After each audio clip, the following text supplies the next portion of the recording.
Hi, Broncos. It's Mrs. Nice here, and I'm going to read to you chapter 19 of A Boy Called Bat. It's called A Blessing of Sorts. 5 nights later at bedtime, Jackie noticed the nice thing that Bat had done to thank her for coming up with the perfect name for Thor. It had taken him 2 days to forgive Janie for being so mean during spaghetti night, and another day to come up with an idea. He'd been waiting ever since for Janie to notice, so when she called out from her bedroom, "Mom, have you seen the top part of my unicorn pajamas?" Bat felt excited. "I did all the laundry that was in the basket," Mom answered. "You washed the bottoms, but not the top," Jeannie said. "Then you must have not put the top in the laundry basket." "Why would I put the bottoms, but not the top?" Jeannie asked.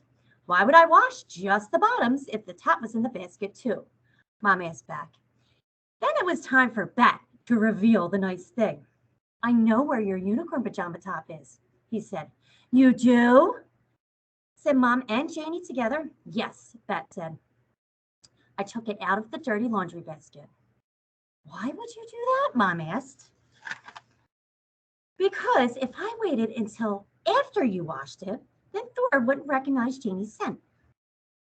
Janie had been the one to name Thor. Even though Bat didn't like the idea of sharing Thor with anyone, Janie had earned the right for Thor to know who she was. "Did you give that rodent my pajama top?" Janie's voice climbed higher and higher. "Actually," said Bat, "skunks aren't rodent. They're metaphidae.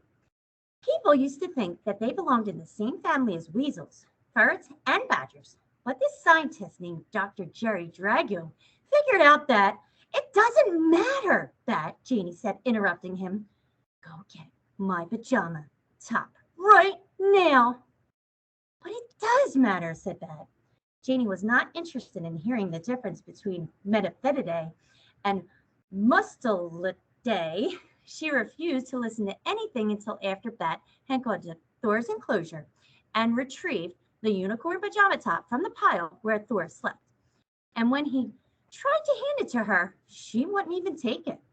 "Smells like an animal," she said. "Smelled like an animal before too," Bat said, "because I took it from the dirty laundry basket and it smelled just like you." She didn't scream exactly. Bat didn't know what to call the sound that she made just before she spun around, stumped back into her room, and slammed her door. Bat felt tears gathering, ready to spill. Mom came over and hugged him tight. She didn't say anything, but she rocked him back and forth the way he liked, and after a moment, Bat felt the sting of his tears begin to fade. "It was a nice gesture," Mom murmured into his hair. Bat liked the hot warmth of her breath.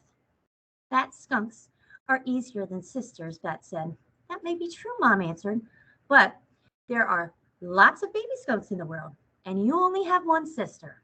Gently, she took Janie's pajama top from Bat's hand. He hadn't realized that he was still clutching it. "Come on," she said. "I'll teach you how to do laundry." "Okay," said Bat, "but first I need to check one thing." He stuck his head into Thor's enclosure to make sure the kit was settled back in after having his nest disturbed. Thor was sleeping soundly, making a noise like a tiny little snore. Bat pulled one of his own t-shirts up over Thor's body, tucking him in. Then he latched the enclosure and followed Mom to the laundry room.